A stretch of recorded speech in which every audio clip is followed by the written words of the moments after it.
Bapak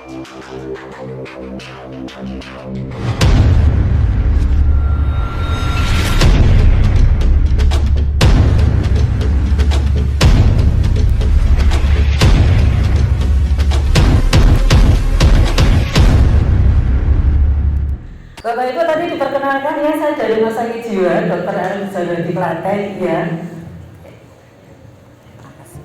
Sejak 94 ya, berarti sudah berapa tahun ini Bapak Ibu? 26 tahun ya kerja di Rumah Sakit Jiwa. Kemudian 16 tahun saya dirawat inap Bapak Ibu di unit rehabilitasi yang setiap hari berkecimpung dengan pasien-pasien jiwa yang sudah rawat inap gitu ya Bapak Ibu. Kalau sudah rawat inap selalu obatnya mesti banyak gitu ya. Kemudian 10 tahun ini saya dirawat jalan di klinik psikologi di lantai 4. Ada yang sudah ke sana Bapak Ibu? Ya. Kira-kira senang nggak datang ke lantai 4 nanti ya? Enggak gitu ya. Saya di klinik psikologi lantai 4, di bawahnya ada lantai 3 di saraf ya, ada 3 spesialis saraf yang sudah di sana. Kemudian di lantai 2 ada fisioterapi, lantai 1 farmasi, di gedung sebelah lantai 4 ada poli jiwa. Nah gitu Bapak Ibu. Jadi saya di Rumah Sakit Jiwa yang memang sudah ada yang rawat inap dan rawat jalan gitu ya Bapak Ibu ya. Pada kesempatan pagi hari ini Bapak Ibu nanti kita bicarakan supaya kita nanti sehat jiwa raga. Senang nggak Bapak Ibu sehat jiwa raga? Senang ya. Oke ya, kita mulai dari hal-hal dulu Bapak Ibu. Biar hari ini dan seterusnya Bapak Ibu sekalian dalam kondisi yang sehat jiwanya, sehat raganya. Karena di bawah ada spesialis saraf pasiennya sudah banyak, di gedung saya ada poli jiwa. Jadi ada yang gangguan jiwa, ada yang gangguan raganya. Oke ya. Nanti tangan berdua tangan maksudnya ya, berdiri diangkat semua gini. Ya, nanti saya mengatakan 1, 2, 3, Bapak Ibu nanti bilangnya sehat jiwa raga. Yes. Itu ya Bapak Ibu ya. Kedua tangan diangkat. Hari ini dan seterusnya Bapak sekalian dalam kondisi yang sehat jiwa dan raga. Oke, mulai dari yang dulu. 1, 2, 3, tangannya diangkat ya semua ya. 1, 2, 3, sehat jiwa raga. Yes. Tangan dua kayaknya ya, karena saya bawa mic ya. Tangan dua-duanya ya. Oke. Mbak Asna, ayo Mbak Asna juga ya. Ini anak saya ini yang belum lulus Bapak Ibu, ini masih tesis ya. Ini rokebo ini nanti ya. Psikolog klinis insya Allah. Ya, 1, 2, 3, sehat jiwa raga. Yes. 1, 2, 3, sehat jiwa raga. Yes. Oke, amin ya rabbal alamin. Hari ini dan seterusnya Bapak sekalian dalam kondisi yang sehat jiwa dan raga. Uangnya banyak, sehat jiwa raga. Cucunya banyak, sehat jiwa raga. Anaknya banyak, sehat jiwa dan raga. Luar biasa ya hari ini dalam kondisi yang sehat jiwa raga. Kenapa Bapak Ibu? Saya mulai dari kasus dulu ya Bapak Ibu. Kayaknya kalau teori saya yakin sekalian sudah banyak membaca ya. Saya punya klien, Bu, saya sudah parenting kemana-mana. Bu, saya sudah beli buku parenting. Tapi kenapa ya kemarin saya itu lihat anak saya SMP dari pondok kemudian pulang karena daring, saya melihat HP anak saya yang habis belajar itu dibuka ada video pornografinya. Saya marah Bu. Saya pukul anak saya pakai sapu. Sampai sapu itu adalah patah Bu. Saya nggak bisa mengontrol emosi ibu itu dengan itu. Saya sudah belajar kemana-mana, beli buku kemana-mana, banyak buku saya baca. Saya tahu persis orang tua harus bagaimana gitu Bapak Ibu.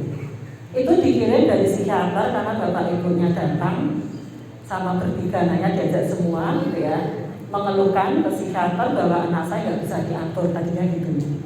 Kemudian dilihat oleh psikiater kondisi anaknya baik-baik saja gitu ya. Kemudian dikirim ke saya ke klinik psikologi. Saya tanya lebih lanjut, ternyata ibu itu marah. Tapi yang disalahkan selalu siapa tadi? Anaknya. Karena apa tadi Bu? Lihat video pornografi gitu ya, marah. Saya nggak pernah ajarkan kayak gitu dari kecil. Kenapa dia melanggar aturan saya? Kenapa saya tidak diikuti aturan saya seperti itu saya. Ya kayak nanti kita ceritakan tentang kasus yang pertama seperti itu. Kira-kira apa Bu? Kok itu marah?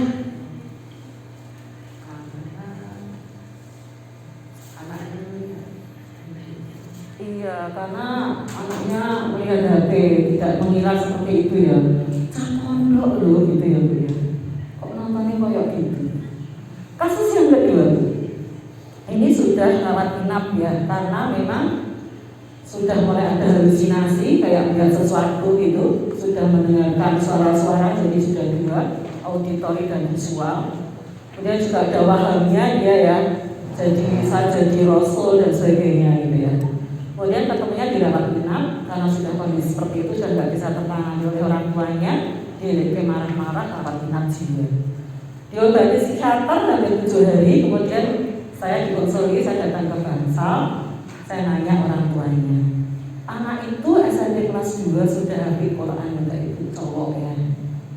Kemudian dia dari biasa kalau hafid itu tantangannya menyenangkan ya, sampai pater tadi bilang setan gepeng gitu ya. Saking-sakingnya bingung menjulukan apa dengan hafid itu. Pulang dari pondok di rumah di kamarnya dengan HP-nya. Tapi menarik Bapak Ibunya.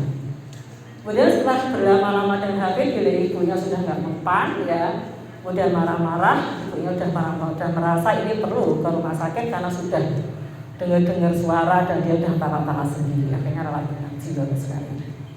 Setelah keluar dari rumah sakit jiwa, rawat jalan kan ya, dengan rawat jalan.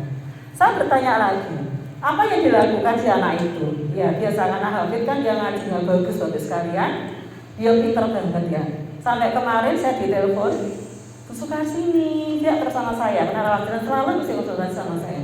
Dia diterima di 3 universitas, sekarang adanya ya di Universitas Negeri di Jogja yang paling terkenal. Dia terima di situ sekalian. Ternyata pasien jiwa pun bisa tetap masuk sekolah yang luar biasa lah ya. Tidak kemudian kalau jadi pasien jiwa nanti masa depannya gagal, tidak ya. Tetap bisa bagus kalau makhluk dengan aturan program rumah sakit kontrol rutin gitu sekalian ya. Ini contoh kedua. Contoh ketiga sekalian, kemarin ada anak yang usia masih kelas 4 SD datang ke rumah sakit juga dibawa oleh bapak ibunya, masih di klinik saya langsung gitu ya. Karena si anak ini nggak mau sekolah ya. Dia nggak mau sekolah, kemudian bapak ibunya sudah ini belum sekolah gitu ya. Dia pengennya jadi YouTuber. Karena kan tontonannya YouTube ya, uangnya banyak ya, nggak kalau udah ribuannya nonton gitu ya. Jadi saat ini bayangannya jadi YouTuber. Aku mau sekolah, aku jadi YouTuber saja, gitu sekalian. Nah kemudian ketemu sama saya tes, datang ke ruangan, akhirnya sudah datang. Datar itu antara senyum dan sedih tidak kelihatan, datar gitu ya. Saya kaget, ini sudah datar gitu ya. Dan kita berkali edukasi dan sebagainya, ternyata nggak mempan sekalian. Dia masih saja sulit untuk keluar kamar, maka hati-hati dengan kamar Bapak Ibu. Kamar itu adalah ruangan yang menyenangkan juga, apalagi AC gitu ya nanti ya. Ini banyak kasusnya karena kamar ini menjadi sesuatu yang luar biasa. Jadi makan di kamar, tidur di kamar, main HP di kamar, mengerjakan PA di kamar. Akhirnya nggak mau keluar kamar. Mulainya dari situ-situ. Nanti silakan dari sekalian yang mau bertanya. Ya kemudian setelah nggak mau sama saya bilang, Bu nanti 1 bulan kita waktu, masih waktu 1 bulan. Kalau tidak ada perkembangan sama sekali, Bu datang lagi. Datang lagi sekalian ternyata nggak ada perubahan. Saya suruh daftar langsung ke poli jiwa, dia harus tutup obat jiwa itu Bapak Ibu. Jadi kalau tidak selesai dengan asal psikologis, ya larinya ke psikiatri, dia membutuhkan obat. Ini beberapa kasus ya. Oke sekalian, kita sebelum kita banyak yang namanya antisipasi dampak buruk gadget dan game online pada anak, kira-kira yang perlu dibenahi dulu, yang perlu dapat ilmu tentang kesehatan jiwa raga itu siapa ya Pak? Pinter-pinter Pak. Orang tua dulu. Sepakat ya dari semua yang belakang ya. Orang tua dulu. 18 tahun pertama gitu ya, anak-anak kita bermasalah yang dipegang adalah orang tuanya. Oke ya. Maka sekalian hari ini sepakat Bapak Ibu orang tua dulu yang harus dalam kondisi rileks, dalam kondisi nyaman, tidak memikirkan masa lalu ya nanti ya. Lah kemarin anakku susah tidur, lah kemarin bapaknya nggak kompak maksudnya, kemarin orang tua saya dan sebagainya. Mulai hari ini dan seterusnya Ibu sekalian mulai memikirkan ke depan. Setuju Bapak Ibu? Setuju ya, memikirkan ke depan, bukan masa lalu, bukan biyen. Biyen aku ciri aneh, yen makan kowe apa-apa gelem. Biyen aku sekolah rekoso ngombe isik, enggak ada lagi biyen. Oke ya. Sekarang kita buka dulu sedikit film. Biar Bapak Ibu ada sesuatu yang beda ini. Di suatu desa, hiduplah dua orang petani. Yang satu bernama Manu dan satunya lagi bernama Diska. Mereka sama-sama memiliki sawah yang luas. Mereka akan menanam padi dan memanennya di saat yang bersamaan. Tahun demi tahun berlalu. Namun seiring berjalannya waktu, hasil panen milik Manu menjadi lebih banyak dibandingkan hasil panen milik Diska. Diska yang merasa iri, akhirnya diam-diam membakar sawah milik Manu. Manu pun tidak bisa memanen. Ia terpaksa membayar hutang bibit padi dengan tanah sawahnya dan harus pergi dari sana. Setelah beberapa waktu, Manu akhirnya mengetahui bahwa orang yang membakar sawahnya adalah Diska. Ia marah dan bersedih dan terus memikirkan cara untuk membalas dendam. Pada suatu hari, Manu berjalan-jalan di pegunungan dan beristirahat di bawah sebuah pohon jeruk. Ia memetik sebuah jeruk dan memakannya karena kehausan. Ternyata jeruk itu sangat manis. Manu pun membawa pulang bijinya untuk ditanam kembali. Terbakar oleh semangat untuk membalas dendam, Manu bekerja giat membudidayakan jeruk tersebut. Buah-buah jeruknya pun akhirnya panen dan terjual laku dengan harga tinggi. Manu yang menjadi sangat sibuk, lupa dengan niatnya membalas dendam. Setelah beberapa tahun, Manu telah memiliki kebun jeruk yang sangat luas. Kekayaannya juga telah sangat melimpah. Ia akhirnya menjadi sadar. Pembalasan dendam yang terbaik adalah tidak pernah melihat ke belakang dan terus menjalani hidup yang bahagia tanpa dendam. Jangan habiskan waktu untuk meratapi nasib buruk di masa lalu. Gunakanlah waktu yang ada untuk meraih masa depan yang lebih baik. Karena itu adalah balas dendam terbaik yang bisa Anda lakukan untuk diri sendiri.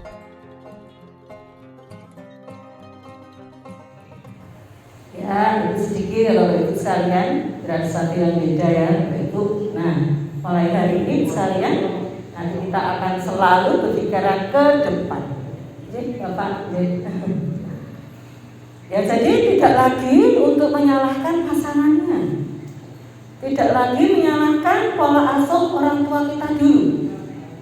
Karena banyak yang sudah bercerita selalu dihubungkan dengan masa lalunya, gitu ya Bapak Ibu. Kemarin datang berdua suami istri dikirim oleh psikiater, gitu ya. Karena si ibu ini sudah di obat jiwa, ya. Tapi masih juga nggak tidur, nggak nyenyak. Akhirnya oleh psikiater ditanya, jadi ini pikir apa tau Bu, gitu ya. Aku pikir anakku gitu, gugur juga si ibu itu, ya. Ternyata tadi bener ya, pulang untuk anaknya orang itu mudah itu ya. Tapi untuk mendampingi anak sendiri ternyata luar biasa, gitu ya. Sama dengan klien saya.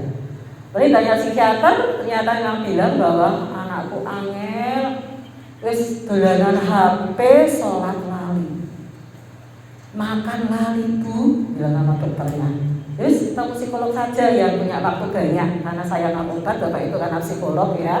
Kemudian cerita ke saya banyak banget. Di sampingnya suaminya, anaknya dua laki-laki semua. Saya nanya, Bapak punya hobi apa? Hobi saya membaca. Itu bapaknya bilang. Saya nanya lagi, Ibu kalau Ibu hobinya apa? Bapaknya yang jawab, Pak Ibu ini nggak punya hobi Bu. kerjanya dari pagi, sudah persiapan nggak punya pembantu, semua dikerjakan sendiri, kemudian ngajar, sampai sore juga masih ngurusin keluarga lagi, nggak punya hobi. Saya nanya lagi, kalau olahraga gimana Bapak Ibu? Apalagi olahraga, nggak sempat, gitu ya Bu ya. Selalu yang disampaikan, tidak sempat olahraga. Kira-kira Bapak olahraga nggak ya Pak ya? Olahraga betul. Alhamdulillah. Siapa yang di sini nggak olahraga rutin? Tunjuk jari. Siapa yang belum olahraga rutin? Coba tunjuk jari. 1, 2, 3, 4, 5, 6, 7, 8. Selalu pertanyaan sederhana tiap-tiap dia datang ke tempat saya, rawat inap atau merawat jalan. Pertanyaan pertama saya, olahraganya pripun gitu. Berarti kalau belum nanti harus olahraga ya. Kemudian saya nanya lagi si ibu ini, ibu nggak punya hobi, nggak olahraga, suka refreshing nggak, dolan gitu ya. Bu gimana mau dolan Bu, anak saya ini nggak mau diajak. Suami saya juga ini, kalau udah kerja ngocok buku. Saya pernah ikut pengajian Bu. Memang ustadznya bilang usia seperti suami saya ini, gitu ya Bu ya, letakkan suaminya di sampingnya, orang iso berubah. Karena saya sudah 55 tahun itu rasa berubah. Saya sudah dikasih tahu siapapun orang ini bisa berubah. Ya mas lah, ya sak tompok, ya menang nih bojoku. Tapi itu masih nggak bisa tidur, gitu saya. Iya, Bu, makanya disuruh ke sini. Saya juga sudah pernah ikut parenting Bu, kemana-mana online. Saya sudah baca buku, saya sudah. Ya memang karakteristiknya ya memang sudah tua, Bu, nggak bisa berubah. Terus gimana Bu kalau nggak bisa berubah? Ya udah tak mau aja. Tapi kenapa Ibu kesini disuruh psikiater mau gitu ya? Ya Bu saya pengen ada perubahan. Nah gitu Bapak Ibu. Berarti nanti Bapak sekalian karena pendampingi putra putri kita yang sudah remaja, sudah masuk dalam tahapan perkembangan ketiga setelah balita, kanak-kanak remaja. Kira-kira itu mengatasi remaja lebih sulit atau lebih mudah ya dibanding balita? Adik kira-kira adik lebih gampang mana? Oh, gampang balita. Betul nggak Bu? Betul. Berarti nanti Bapak Ibu sekalian menghadapi putra putri kita yang sudah remaja, paling nggak bayangannya, waduh, dibanding balita mulai gampang balita. Itu dulu ya Bapak Ibu ya. Berarti Bapak Ibu bisa menerima dulu ya. Ini fase remaja yang memang panjang sampai 21-22 tahun, ada yang mengatakan itu, ada yang mengatakan 18-19 tahun, berapapun itu yang jelas lebih mudah balita. Karena balita itu kalau dianggap misalnya pohon itu ya, balita itu jadi akar. Jadi kalau akarnya kuat, insya Allah nanti tumbuhnya juga akan kuat, kena angin, topan dia tetap kokoh gitu. Nah ini sudah remaja itu gimana gitu ya. Nah Bapak sekalian biar nanti penjenengan semuanya menghadapi anak-anak kita yang masih remaja ini tetap nyaman, tetap rileks, tetap mulai melihatnya ke depan, bukan masa lalu. Ada teknik sederhana Bapak sekalian, ini nanti dicontoh, ini contoh saja. Nanti banyak sekali yang kita bisa bicarakan supaya Bapak Ibu selalu dalam kondisi yang mindfulness. Oke, setelah nggak senang. Yang kedua, saya pernah depresi. 5 tahun lalu ada hari-hari di mana saya menangis tanpa mengerti apa alasannya. Saya juga pernah putus asa dan berpikir untuk mengakhiri semuanya. Akar derita, trauma masa kecil yang terbawa hingga dewasa. Sekarang saya masih di sini, merasa lebih baik. Untuk sampai di sini saya melewati proses, salah satunya dengan mindfulness. Mindfulness adalah kesadaran dan perhatian penuh terhadap apa yang terjadi di dalam diri kita dan apa yang sedang kita lakukan. Seringkali kita tidak mindful, tubuh kita di sini tapi pikiran kita malah lari kemana-mana, penuh dengan berbagai kecemasan. Apakah itu seputar keluarga, pekerjaan, kesalahan di masa lalu, berita buruk hari ini, masa depan kita, masa depan bumi, atau konflik, gosip, dan kekejaman yang kita lihat di media sosial. Ketika kita membiarkan kecemasan ini mendominasi, maka kita menderita. Kita bisa libur dari rasa cemas dan merasa lebih damai dengan mengambil waktu untuk mindful, menyatukan pikiran dan tubuh kita, memberikan perhatian penuh kita pada apa yang terjadi di saat ini. Mindfulness membantu kita mengolah cara pandang sehingga kondisi mental lebih damai. Maka itu, ketika kita mindful, kita tidak lagi reaktif berlebihan terhadap apapun yang terjadi di sekitar kita. Jadi nggak mudah terprovokasi, marah, atau cemas, jauh dari stres. Mindfulness itu seperti otot, memang harus dilatih setiap hari. Anda bisa latih mindfulness dengan sejumlah cara berikut ini. Meditasi duduk. Jika dilakukan secara benar dan teratur, meditasi duduk bisa menyembuhkan. Durasi meditasi ini bisa antara 5 hingga 30 menit. Anda bisa duduk bersila di lantai atau duduk di kursi. Duduk dengan nyaman, punggung lurus. Perhatikan nafas yang masuk dan keluar dari lubang hidung Anda. Sadari nafas ini sepenuhnya. Nafas masuk, saya sadari, saya nafas masuk. Nafas keluar, saya sadari, saya nafas keluar. Nafas masuk, nafas keluar. Masuk, keluar.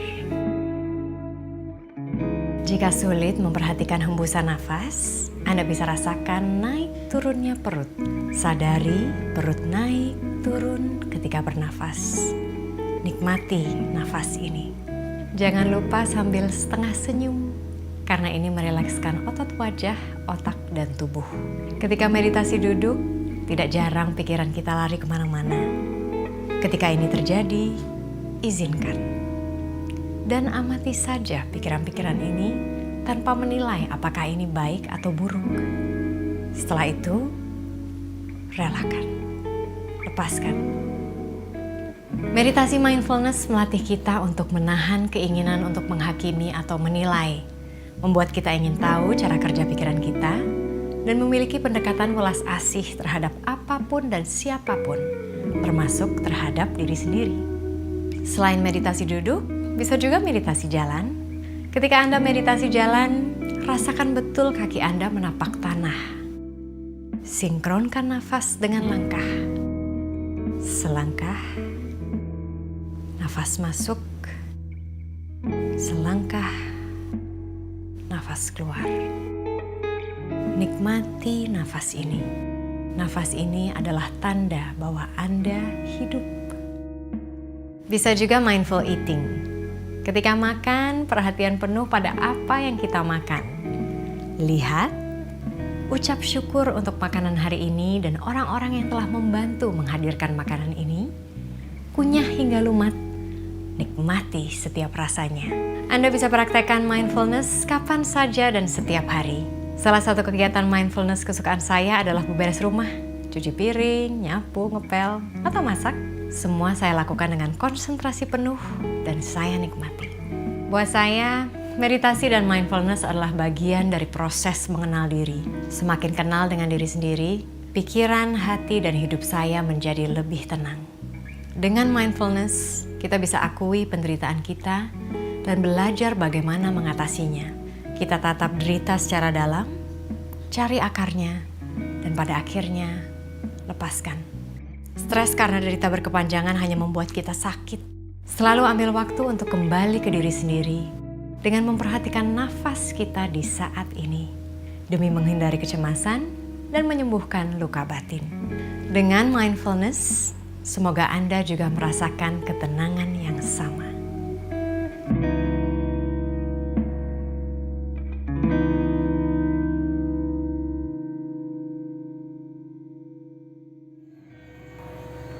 Ya, demikian Bapak Ibu. Kira-kira Bapak Ibu sudah selalu dalam kondisi mindfulness belum ya? Belum. Makanya kalau lihat anak kita, kemarin ada ya Pak Guru, mau psikotes Bapak Ibu ceritanya. Ya mau jadi guru teladan gitu ya. Setelah psikotes, teman saya ada Bapak Ibu sekalian ya di psikologi ini. Dari mulai balita kita punya alat-alatnya, SD juga bisa psikotes, SMP, SMA, kuliah, dan mau kerja. Mana ada bapak-bapak yang itu tadi mau jadi guru teladan psikotes dulu. Saya lihat Pak, ini semua baik ya Pak Ibu, kognisinya, kreativitasnya semuanya baik, hanya satu emosi yang nggak baik. Saya bertanya, Pak ini kenapa kok emosian, usianya sudah hampir 50-an gitu ya. Dan gimana Bu, saya kalau pulang dari masjid subuh gitu ya, pulang tuh anak saya masih di kasur, ada celana. Ya saya jengkel, terus Bapak gimana? Ya mana-mana.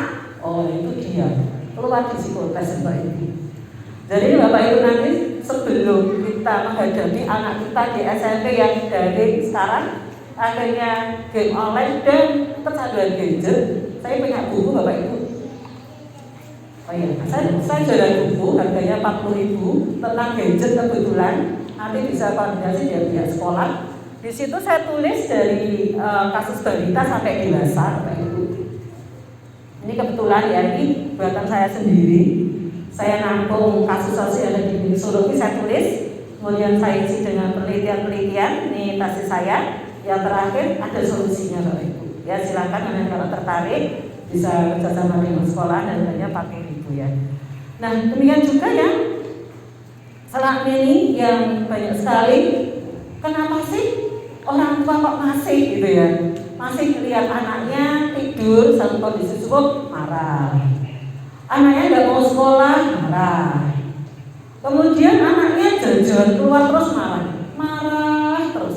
Karena orang tua belum mindfulness. Jadi kalau asah-asah nyuci piring saya jengkel.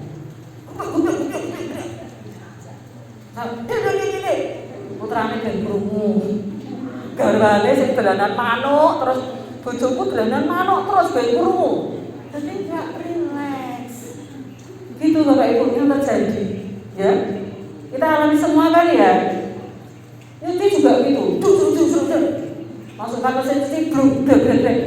Jadi tanggone barang perlu kabeh kayak ngopo kayak.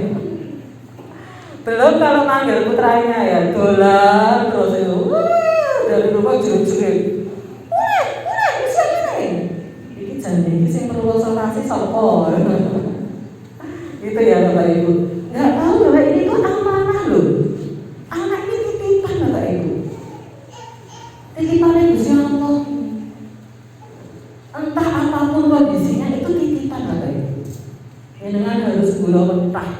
Jenengan harus berproses sebagai orang tua yang mendampingi putra putri kita. Alhamdulillah terakhir jenengan tidak masuk dalam ABK, anak berkebutuhan khusus, tetap masuk dalam ABK, CP misalnya, serba palsi Bapak Ibu sekalian. Yang tiap hari harus berdampingan terus, konsultasinya rajin, mungkin terapinya juga rajin. Ini alhamdulillah loh, sehat jiwa semua, hanya adiksi, gitu kan Bapak Ibu?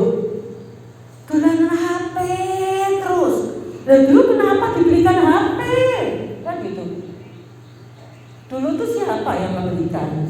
Kan ya penjenengan merestui. Ada yang bilang, Bu itu tuh nyalain sendiri Bu anak saya itu. Tahu kalau bapak ibunya itu nggak membolehkan. Tahu kalau barang kecil itu katanya tak ada dari setan gepeng. Saya ngerti Bu, anak saya tuh nyalain sendiri. Uangnya dikumpulin lebaran, ada yang ngasih banyak uang, kemudian diberikan. Dia beli sendiri Bu. Tapi yang terjadi anak saya adiksi, ketergantungan. Karena apa kira-kira Bu? Setelah tadi cerita dua tadi, kenapa Pak anak jadi ketergantungan? Iya, temennya gadget. Terus bapak ibunya jadi apa ya kalau nggak jadi teman? Selama ini. Oh, jadi musuhnya, betul ya. Jadi orang tuanya tidak jadi teman. Akhirnya temannya gadget. Kira-kira selain nggak ada teman apa lagi Bu kok jadi ketergantungan?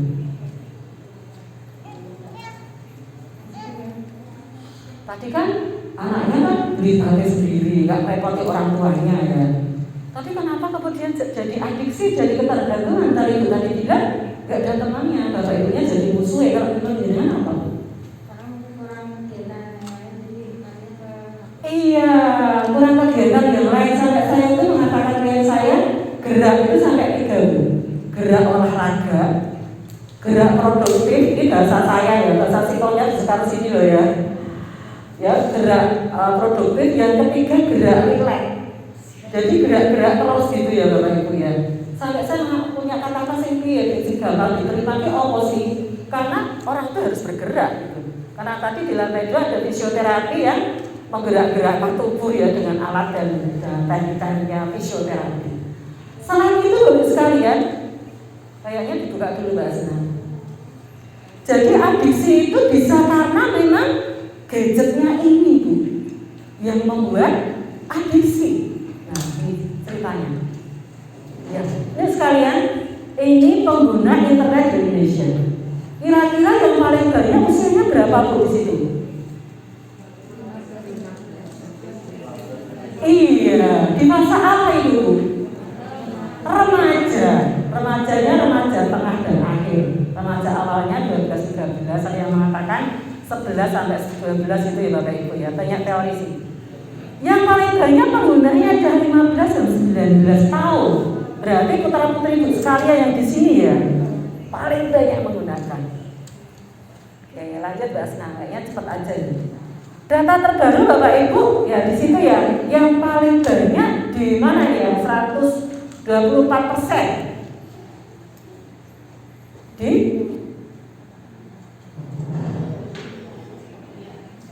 Di mana? Ya, yang punya HP segitu ya. Ya. Jadi 124% itu dia 334. Saya Mbak Asna. Mbak Asna kayaknya yang cerita.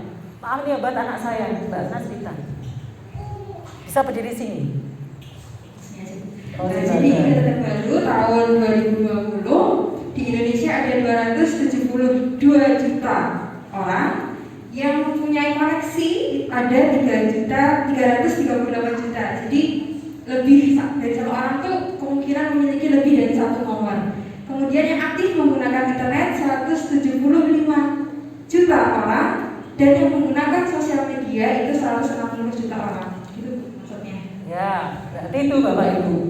Jadi penggunaannya sudah luar biasa. Sampai ada satu orang memiliki 2 HP, 3 HP. Saya kemarin waktu banyak kasus mencari sehat jiwa di klinik psikologi Bapak Ibu sekalian, ibu-ibu pada datang ke sana, bapak-bapak karena memang harus cari sehat jiwa. Ibu itu hebat banget Bapak sekalian ya, saking-sakingnya kepengen jadi pejabat, anaknya mau 3 tahun diajak. Padahal tasnya itu habis 1,5 jam sendiri. Si 3 tahun itu pintar banget dipegang HP, nunggu ibunya tes. Luar biasa. Saking-saking ibu ini dari itu kakek-kakek ya. Ya bisa ngomong, ya bisa tes. 3 tahun ini di tempat saya ada sofa ya, untuk penunggu pasien apa buat nyaman gitu. Kemudian dia duduk di sofa. Saya lihat. Saya nggak boleh foto, saya pesan anak saya. Oh jadi foto Bu, nggak boleh difoto. Saya mau tak juga, jangan. Saya nggak foto, saya hanya cerita di sini. Kemudian dia berdiri duduk di sofa, capek di lantai, tapi megang HP di usia 3 tahun. Di sofa lagi, duduk lagi, 1,5 jam nunggu ibunya, tahan dengan HP. Ini yang 3 tahun. Sudah punya 1, mungkin HP ini gitu ya. Ini luar biasa sekalian, penggunaannya sangat luar biasa. Oke lanjut Mbak Asna. Nah ini ya, memang setan gepeng itu ada positifnya. Ya sekalian ya. Semua anak saya ini tesisnya di rumah Bu, nggak usah di perpus. Jadi lagi tesis anak saya, semuanya pakainya di HP, jurnal. Kok orang-orang dukun itu enggak Bu, sekarang ibunya hanya sedikit. Jurnal semua, lihatnya di mana HP. Ya memang positifnya ada. Itu ya Bu sekalian ya di sini. Kemudahannya banyak banget ya. Lanjut, ini kemudahan Bapak Ibu sudah tahu semua ya. Mungkin itu udah ahlinya ya. Mungkin Bu sekalian tak sampaikan di sini. Mungkin Bapak Ibu sekarang juga sudah pernah membaca, mungkin ya bisa sudah pernah melihat di medsos. Mungkin hanya sedikit teori dari saya ya. Makanya saya banyak di kasus ya misalnya. Oke, jadi adiksi dalam penggunaan internet di situ ya. Bentuk-bentuk adiksi internet di sini ya. Cyberseksual addiction. Jadi sekarang sekalian adiksi karena seksual. Kemarin ada tidak pilih-pilih Bapak Ibu, klien saya laki maupun perempuan. Ini sudah rawat inap. Contoh yang laki-laki dulu, Tadinya gimana sekalian? Di kamar dia onani. Makanya hati-hati loh sekalian, yang sudah selalu menggunakan kamarnya ini untuk sesuatu yang menyenangkan. Mulai hari ini Bapak kundur, Bapak Ibu kundur, nanti adik-adikku pulang ya, sampaikan ke keluarga masing-masing. Kamar upayakan untuk tidur saja. Tolong ya Bu, Bapak, ini perhatikan betul mulainya dari kamar. Kemudian desain rumah yang lantai 2 ada tingkatnya, itu kan ada 2 kayak saya. Lantai 2 yang di blok itu ya, nggak ada poinnya, itu nggak kelihatan anak kita kegiatan di apa di sana. Ternyata di kamar dia melihat film pornografi, kemudian dia melakukan menirukan onani. Dari situ mulainya. Onani kalau diintip ibunya, udah sering kali diintip tapi ibunya nggak berani ngomong ya. Ini ngomong nggak berani ibu. Jadi takut dengan anak remaja. Wih nesu gitu ya, nesu tuh metu ngomong ibu gitu Bu. Lah akhirnya sudah mulai serius anaknya ini merasakan ketakutan karena nggak bisa ereksi lagi. Saking-sakingnya tiap hari itu onani terus, nggak bisa ereksi lagi, akhirnya konsultasi psikiater dan akhirnya rawat inap karena sudah ada waham berdosanya. Jadi aku dosa. Selain itu juga sudah nggak bisa onani lagi. Ini laki-laki. Yang perempuan kemarin sama Bu, rawat inap. Di sana ada bangsal familiar Bapak Ibu, DRJ itu bangsal untuk jiwa dan komplit dengan fisik ya, karena dia udah kesulitan makan, kemudian infus ya oleh psikiater kirim saya. Saya nanya, biasa kalau depresi, masih depresi dengan gejala psikotik, dia minta maaf ke tetangga-tetangganya merasa berdosa. Saya sudah karena sudah hafal ya, karena sudah sering kali kasus seperti itu, saya mesti yang orang hubungan saya kalau pacare, yang orang nonton video pornografi masturbasi, selalu gitu ya, karena dia ada perasaan salah dan minta maaf, jadi dia merasa berdosa. Ini anak tunggal perempuan ya. Jadi di rumah mungkin akidahnya bagus, agamanya baik-baik saja gitu, dia kok seperti itu gitu ya. Akhirnya muncul hal berdosanya. Saya nanya, ibunya di situ, saya visinya di bangsal dan yang duluan ibu. Saya bertanya, Mbak, sudah sering nonton video pornografi? Iya Bu. Berapa kali nonton? Udah sering. Kelas berapa dulu? Ini ketemunya di kelas 3 SMA. SMP saya sudah punya HP. Oh, sudah punya pacar. Sudah melakukan hubungan seks dengan pacarnya? Belum. Dicium-cium? Sudah gitu. Sudah masturbasi belum? Sudah. Berapa kali? Nggak bisa dihitung. Ibunya kaget. Ibunya kaget. Ibu tahu nggak masturbasi? Apa toh Bu? Ibunya nggak tahu Bu masturbasi. Masturbasi itu stimulasi alat kelaminnya sendiri Bu. Saya nggak tahu kalau itu. Ibunya nggak tahu Bu. Karena ibunya tidak bisa menjadi teman. Jadi rak cerita kondisi anaknya itu nggak cerita. Akhirnya dia merasa berdosa karena sudah sering melakukan itu. Tentunya sudah mulai ada gejala psikotiknya namanya Bapak Ibu, karena paham berdosanya sudah muncul. Itu ya. Ini bahayanya yang namanya video pornografi. Gadget pada umumnya. Saya kemarin ada ya, tidak pornografi loh sekalian, pengajian. Jadi ibu-ibu rumah tangga tiap pagi yang dengerin pengajian di HP-nya. Ngajinya gendala yang dipilih surga neraka Pak. Jadi surga neraka, akhirnya dia kecemasan, takut mati. Saya takut mati karena ngeri ngajinya tentang surga neraka. Saya takut masuk neraka, ketakutan sekali. Karena tidak seimbang tadi Ibu bilang, kegiatannya tidak imbang dengan apa yang didengarkan. Makanya apa yang didengarkan, apa yang dilihat, apa yang dibaca mempengaruhi karakter kita. Harus seimbang Bapak Ibu. Pengajian bagus iya, surga neraka bagus iya, informasi memang ada besok ya.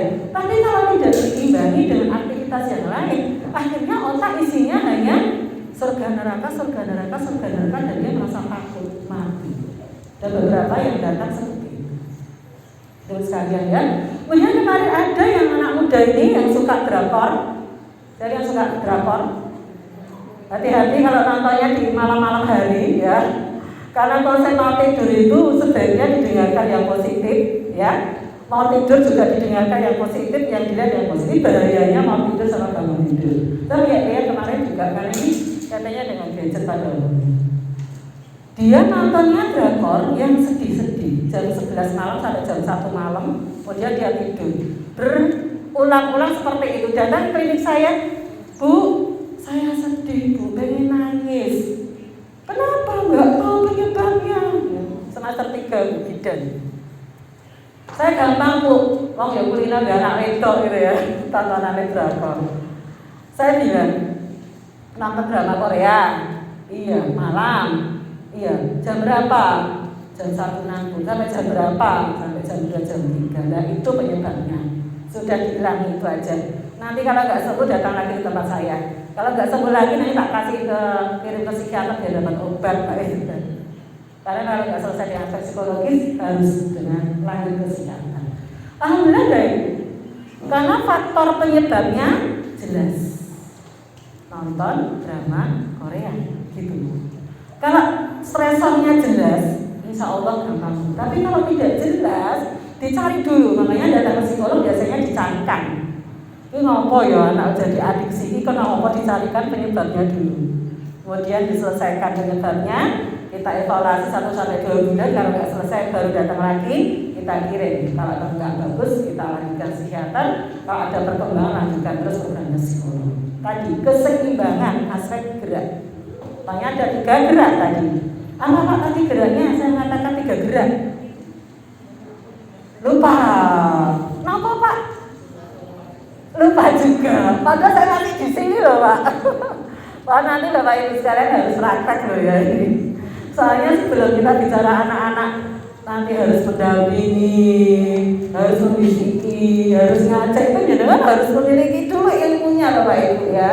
Bapak Ibu harus melakukan dulu supaya dalam kondisi relax dengan mindfulness tadi. Nanti anak kita sudah mulai adiksi kita nggak bisa lagi loh. HP ini marah ke gangguan jiwa nggak bisa lagi Bapak Ibu. Jangan nggak mungkin berhasil dengan cara kayak gitu. Jangan harus relax dulu, jangan nyontoni dengan gerak-gerak dulu supaya relax ketemu anak kita adiksi kita nyaman, kita nggak heboh, kita nggak dia marah nggak biasa aja. Apa kali gemu, gemu apa kena deh, aku diajarin nanti gitu dulu Pak dengan 3 gerak ya Bapak Ibu, gerak olahraga, gerak produktif, gerak relax. 3 loh Pak sampean. Sampai saya tuh bingung mengatakan, saya gini, Bu saya tuh sudah olahraga rutin, tapi kok isi rasa turu ya Mas yo, sek gitu. Terus nyewang ibu belum nyapu-nyapu. Udah kan punya pembantu Bu. Lah yang punya pembantu nah kita nggak bisa nyapu-nyapu. Ya udah harus yang kedua gerak produktif sampai tak gitu kan. Saya pengalaman saya olahraga rutin basic gangguan jiwa. Kok apa sih gitu ya? Tak cari lagi. Emang ibu orang nggak pernah. Yang ketiga punya hobi kok nggak punya, hobinya main game. Ya udah pakainya geraknya 3. Apa Pak? Apa Pak ayo?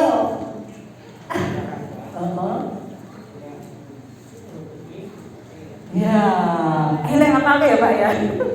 Soalnya jadi harus lakukan dulu nyontoni karena modeling anak remaja itu nggak bisa disuruh ya.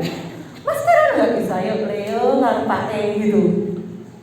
Ya Leo kemarin ada ya anaknya tuh 4 laki-laki semua Pak, 4 laki-laki semua. Kemudian ibunya ini tuh sanggup ngapain nih 4-4-nya ini. Saya bilang ibu, ini kan santun banget ya hebat Bu. Yang butuh bapak tuh bukan penjenengan, tapi siapa? Putranya, karena cowok ada figur ayah. Biar pemimpin kayak ayahnya, biar punya suami perempuan kayak ayahnya. Ada nggak yang punya suami cowok?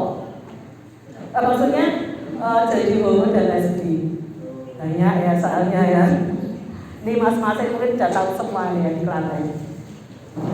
Biar meniru ayahnya. Berarti ayahnya inilah yang harus berperan dulu, karena putranya kebetulan cowok semua. Si ibu ini sebenarnya sanggup ya untuk ngopain gitu. Tapi Tapi karena anaknya yang membutuhkan ayah, dari ayahnya yang berubah dulu. Ayahnya yang menunjukkan kondisi rileks dulu. Kegiatan-kegiatan 3 tadi yang anak kita belum memiliki, ayahnya memiliki dulu. Tanpa memiliki dulu akan sangat sulit ngajak anak remaja. Karena anak remaja yang dibutuhkan adalah siapa, Mas? Anak remaja itu butuh siapa? Ayah apa teman? Teman, Pak, soalnya. Anak remaja itu bukan butuh ayah yang selalu menasehati dan selalu marah gitu ya, dan selalu maido gitu, dan selalu banding-bandingan dengan masa lalunya gitu ya. Tapi anak remaja adalah butuh teman. Jadi dengan memiliki 3 dulu tadi baru ngerangkul anaknya. Ya Leo gelar mancing. Lah pripun duit mancing dhewe itu masa lalu, enggak usah diungkit-ungkit lagi. Kita sepakat mikirnya hari ini dan ke depan. Itu dulu, stop dulu. Dulu mertua saya, stop dulu mertua saya. Sekarang berpikirnya ke depan saya harus bagaimana. Usia 60 tahun bisa berubah, bisa. Kalau ada kemauan demi anak tadi. Amanah Allah ini dari penjenengan dulu Bapak Ibu. Jadi 3 ini harus hafal dan dilakukan dulu supaya anak kita tidak terjadi adiksi. Oke? Ini jadi perhatian terus ada G. Jadi anak kita tuh kenapa sih kok bisa adiksi? Karena yang namanya ketergantungan bukan hanya narkoba Bapak Ibu, bukan hanya merokok, tapi ternyata game pun jadi adiksi. Kayak penelitian saya di buku ini adalah gadgetnya. Gadgetnya ini Bapak Ibu, bukan isinya ya, gadgetnya. Jadi anak muda 2 tahun, 3 tahun itu mungkin nggak jelas isinya, tapi dibawa kemana-mana. Diminta nangis, nah itu sudah mulai ciri-ciri. Padahal mungkin akan dijerone. Apalagi anak kita yang tahu dalamnya. Gitu Bapak Ibu. Jadi adiksi itu bisa barangnya karena menyenangkan ya, bisa isinya game, bisa hanya sekedar kemarin YouTube, hanya sekedar buka-buka WA, tapi sudah berjam-jam. WA itu harus dituruti coba Pak. Reoni STK, reoni SD, SMP, apalagi Bu? SMA, apalagi? Konco KKN, konco kuliah, konco pengajian, konco dolan, konco pengurus, banyak banget.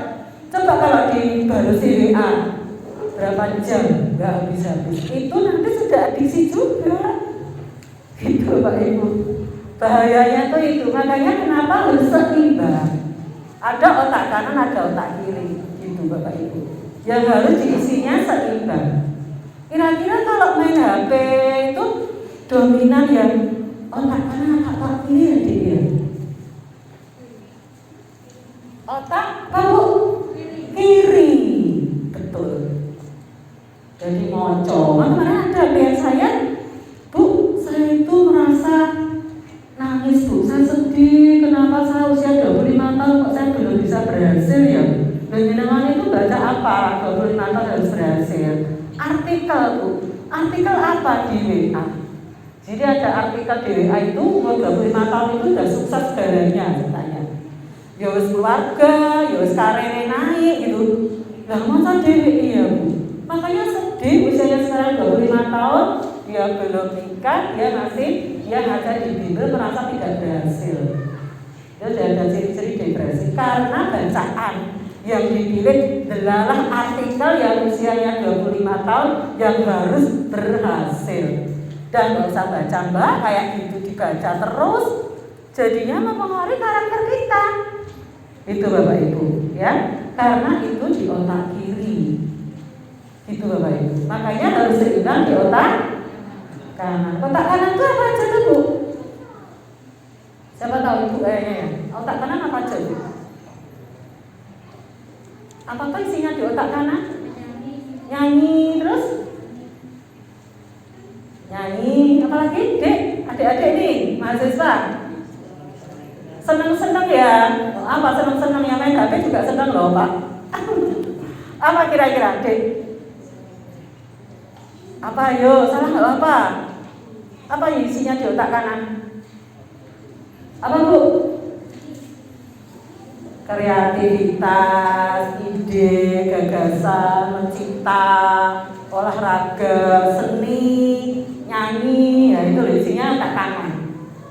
Makanya anak-anak kita, adik-adik kita mungkin nanti baru sekali akan lihat tetangga-tetangga yang jidong umpet, dolanan pelayon. Sekarang nggak ada Bu, adanya apa? Ya udah, yang ada sekarang aja. Apa Bu mainan yang bisa meningkatkan otak kanan? Menggambar, mewarna, melipat kertas, menggunting. Dan remaja Ibu gitu ya. Remaja apa Bu kira-kira yang bisa dilakukan anak remaja yang gerak produktif? Apa? Ya, apalagi anak remaja Mas, kira-kira apa yang kamu lakukan? Olahraga cukup berapa seminggu? 2 kali, 3 kali, hampir tiap hari. Saya kemarin ada kelelahan ya, dimarahi akhirnya. Ya jadi nanti kegiatan yang mencipta, silakan mau membuat apa, bikin apa ya, membuat taman silakan. Oh ada hewan ternak silakan. Bu gengsi Bu, mahasiswa kok mau pengen ternak, ada yang gitu. Dan terus mau main game, gitu. Nah kita hidupnya di Klaten ya sesuaikan dengan budaya Klaten ya. Nah ternak macam-macam sekarang, hamster yang keren, ikan cupang ya keren, kan itu ya. Ini harus mulai diupayakan. Berarti nyontohnya siapa dulu Pak? Iya dulu orang tua dulu. Itu semua yang sekalian ya. Oke, merasa marah, cemas dan atau sedih ketika gemolnya diambil. Nah ini dilihat, apa tuh Bu ini? Suratnya nggak Bu? Nah itu sudah mulai ciri-ciri gitu. Kalau jenengan sudah putaran jenengan sudah seperti itu, jenengan santai saja Bu. Tadi kan harus mindfulness ya. Biar full, harus tenang dulu. Kan jadi seperti itu tahunan tuh. Dikira bulanan, enggak tahunan. Anak kita menjadi depresi itu tahunan. Hanya beberapa yang bulan jarang terjadi. Biasanya tahunan prosesnya. Jadi ke tempat saya ini, Bu anak sudah nggak sekolah. Kelas berapa? Misalnya kelas 4 SD. Punya HP umur berapa? Kelas berapa? Kelas 1 SD. Gitu. Berarti sekitar berapa? 3-4 tahun. Ada yang 2 tahun. Kalau 2 tahun itu biasanya semakin kecil. Yang kemarin ada yang rawat inap jiwa sekalian kelas 2 SD sudah mondok rawat jiwa. Karena sejak 3 tahun dia sudah pegang laptop, tablet. Itu ya, jadi kalau dilihat itu mesti nggak mungkin selama 2 tahun, biasanya 3-4 tahun ya. Jadi 3-4 tahun itu proses yang panjang. Makanya sekalian sekarang misalnya ya, ternyata SMP kelas 1 kok wis mulai angel ya? Coba Bapak sekalian ingat-ingat dulu mulai pegang HP siap berapa ya? Gitu. Oh SD kelas 5 misalnya. Wah cik 2 tahun nih, lumayan ya, cegah sekarang. Dengan cara apa tadi pencegahannya? Apa Bu? Ibu yang nyatet. Putaran jenengan SMP kelas 5 HP. Jenengan apa dulu yang Ibu lakukan nanti pulang dari sini? Langsung mau diajak keluar? Alhamdulillah. Lanjutkan, putranya cowok apa cewek? Cowok. Siapa yang berperan? Ibu saja, Bapak di mana? Kerja luar kota? Pulang. Tapi nggak akrab sama bapaknya? Akrab, alhamdulillah. Jadi gini Bapak Ibu, kalau putra putri penjenengan ini SMP sekarang, fase remaja, masih akrab sama bapak sama ibu aman ya. Tapi kok akrabnya kebangetan karo ibu putrane jenengan cowok, waspada. Itu maksudnya ya. Karena kalau saya melihat kasus ini psikologinya Sukarsini sekali lagi, saya melihat kasus di klinik psikologi, balita laki perempuan cukup akrab sama ibunya, misalnya persentasenya sekitar 80% sama ibunya aman karena masih NTI dan sebagainya. Ya, laki perempuan sama bapaknya sekitar 20%-an masih aman. Kalau sudah mulai SD itu setelah mulai bergeser karena di situ ada perkembangan seksualnya. Ada yang kelas 3 SD sudah menstruasi, ada yang kelas 4 SD sudah mimpi basah. Berarti yang menjelaskan tentang perkembangan seks aman siapa Bapak Ibu? Orang tua jenis kelamin yang sama.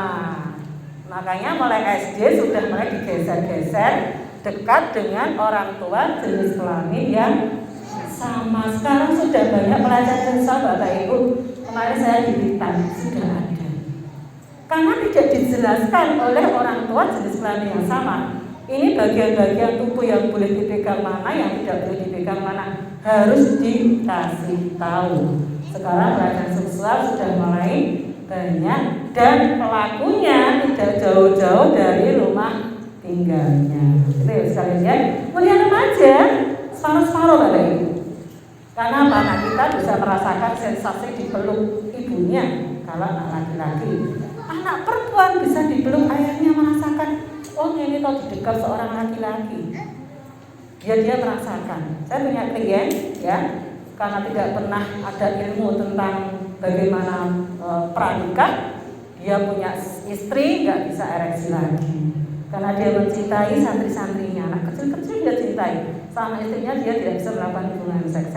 Lebih lanjut, dia ada doktrin yang pacaran dosa, melirik cewek dosa, melirik cewek dosa ini isinya berdosa, punya istri nggak bisa ereksi. Seperti itu sekalian ya. Makanya SMP saat ini, pemimpin SMP dekat sama ayah dan ibunya. Kalau masih aman kayak putranya ibu, sudah mulai didekatkan sama ayah biar aman sampai remaja akhir atau masuk ke dewasa awal itu. Karena belum ada masalah. Hari ini saya bicara tentang pencegahan. Itu ya sekalian ya. Oke, kita semangat dulu sekalian. Ya tangannya 1, 2, 3. Sehat jiwa raga. Yes, yes, yes. 1, 2, 3. Sehat jiwa raga. Yes, yes, yes. Nah, ya kita tetap semangat. Oke, kemudian permainan game online meningkat. Nah ini, jadi kayak minum obat. Sampai jam berapa Mbak? Saya bablas sampai jam 4 Mbak soalnya nanti. Berapa menit lagi? 10 menit, siap. 10:35 menit lagi ya. Ya, oke, siap. Jadi sekalian, yang namanya adiksi atau ketergantungan sama dengan pil koplo, sama dengan miras. Saya punya ponakan saya dulu dari Pandega datang ke Klaten itu kecanduan narkoba sekalian. Akhirnya meninggal jiwa dan pulang lagi ke Pandega saya dan keluarga. Jadi dosisnya sedikit dulu. Jadi misalnya kayak main game, putra dengan kelas 4 SD cukup bermain 5 menit. Cukup 5 menit. Kemudian tubuh ini tidak cukup 5 menit setelah tambah waktu mesti nambah karena tubuh ada toleransi namanya Bu. Nggak cukup 5 menit. Kelas 4 5 menit. 4,5 tahun ya, kelas 4 SD ini kelas 5 itu ya, 10 menit. Kelas 5 20 menit. Kelas 7 SMP 30 menit. Tambah usia tambah terus. Makanya yang namanya kecanduan itu berproses. Otak manusia ini memiliki daya, memang kekuatan otak, dia akan mencari sumber kesenangan terus. Oh ini menyenangkan, dia akan terus mencari. Nggak cukup 30 menit, bisa sampai 1 jam, bisa 2 jam. Kemana nih yang sudah sampai 5 jam? Makanya udah datang ke psikologi. Biasanya mayoritas sekalian yang datang ke psikologi ini yang sudah bermasalah. Ini lumayan ya, ada daring ini yang datang sendiri, remaja datang sendiri, mahasiswa datang sendiri, orang yang bujangan kerja datang sendiri, konsultasi sudah lumayan nih. Alhamdulillah, nggak takut lagi datang ke RRJ. Biasanya didatangkan oleh gurunya, oleh orang tuanya. Ini sudah alhamdulillah. Hanya sedikit nggak bisa tidur datang ke sekolah, alhamdulillah. Ada respon positif saat daring ya, saat COVID. Di tempat saya sudah mulai banyak kunjungan datang sendiri. Alhamdulillah. Itu ya sekalian ya. Jadi tubuh ini ada toleransinya. Makanya menjadi adiksi itu adalah tahunan. Menjadi gangguan jiwa juga tahunan. Tidak mungkin tiba-tiba menjadi gangguan jiwa. Tidak Bapak Ibu ya. Makanya hari ini dan seterusnya Bapak Ibu sekalian sehat jiwa dan raga. Amin. Tidak bisa mengontrol keinginan untuk bermain. Jadi memang otak ini, saya pernah punya mahasiswa S2 praktek di psikologi, dia bilang, Bu saya pernah adiksi Bu. Gimana masalah adiksi? Terus itu Bu yang cari game lagi. Mau tidur game lagi, aku kudu level 3, aku bisa level 4. Waktu sudah level levelnya tuh naik gitu Bu. Untungnya Mas, saiki mari sok cerita sebenarnya dari psikolog kayak gitu. Iya Bu, wah ngeri tenan, terganggu sekali. Yang namanya sudah adiksi itu Bapak Ibu. Apalagi sudah game online dengan teman-temannya, wes, nesu di situ mejolnya dikeprok. Kan lihat teman kemarin anaknya teman cerita, medali Bu, anaknya pintar. Jadi mayoritas yang adiksi Bapak Ibu sekalian, biasanya tidak ada masalah di akademik. Sekali lagi Bapak Ibu, yang sudah adiksi, ya, yang pintar main game ini biasanya dia sukses di akademik. Makanya Bapak Ibu sekalian, biasanya orang tua itu kan akan bangga ya kalau anaknya sukses akademik. Jadi dokter, wah keren. Jadi perawat, keren. Jadi guru, keren. Itu yang tinggi ya. Yang diserang adiksi itu adalah emosi. Marahnya, tidak peduli sosial, tidak mengerti orang lain, tidak bisa tidur, dan akhirnya gangguan emosi dan sebagainya. Mulainya dari gangguan interaksi dulu, kemudian gangguan emosi, baru datang ke klinik psikologi. Apoteker sukses, ada yang adiksi. Dokter, mahasiswa dokter, ada yang adiksi. Biasanya yang adiksi memang yang pintar. Makanya Bapak Ibu sekalian biasanya, alah gak apa-apa dan HP, nilai HP. Alah gak apa-apa, rasa masak, rasa ngilang ibu. Kalau matematikanya ya satu sok nilai tinggi mana yang gangguan jiwa, masalah inap jiwa sekalian. Padahal dia kondisi dirawat inap ya, seminggu ujian namanya berapa? 24 anak SD. Pintar. Gitu Ibu. Jadi biasanya orang tua itu akan mengabaikan adalah rapopo. Orang dolar rapopo, dolar HP rapopo, sekolahnya pintar. Gitu Bapak. Ya. Oke. Kemudian kehilangan minat terhadap hobi dan aktivitas dari sekalian. Ini saya garis bawahi. Kalau anak kita masih senang aktivitas, aman Bapak Ibu. Alhamdulillah anakku juga dari masjid Bu. Alhamdulillah karena masjid itu menjadi sarana gerak. Jalan dari rumah ke masjid, masjid ke rumah, gerak jalan. Itu sudah aktivitas. Di masjid dia manut imam, dia masih patuh dengan aturan, ikuti imamnya.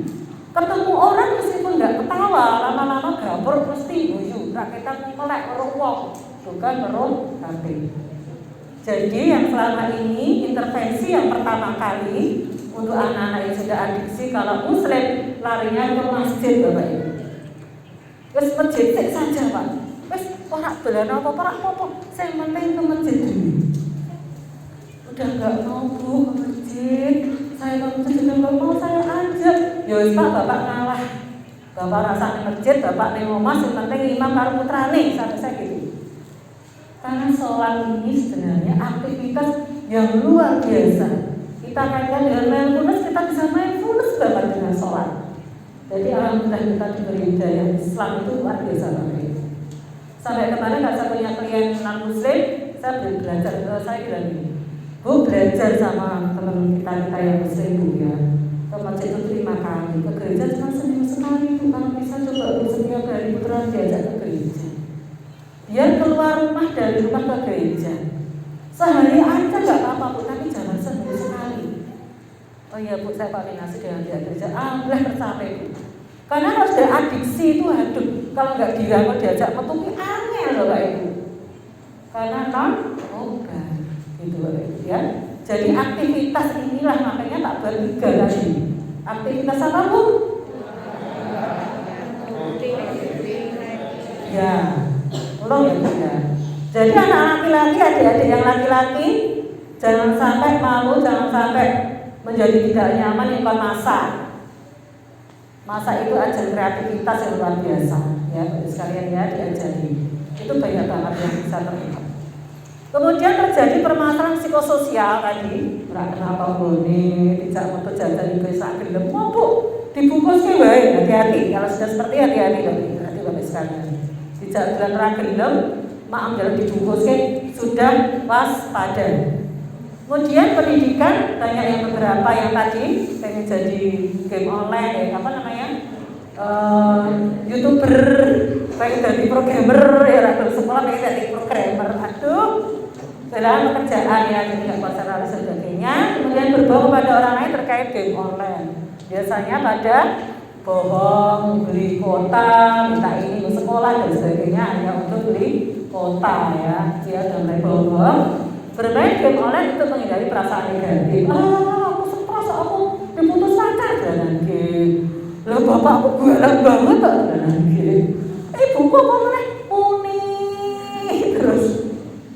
Tolong ibu-ibu ini yang banyak bunyi. Hati-hati anak remaja nggak butuh bunyi. Butuhnya apa bu? Teman. Sekali lagi ya, anak remaja butuh teman. Itu kata kunci loh ya. Jadi jangan bunyi. Nanti malah pergi anak kita.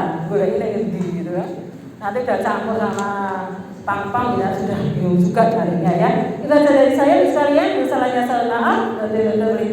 Assalamualaikum warahmatullahi wabarakatuh.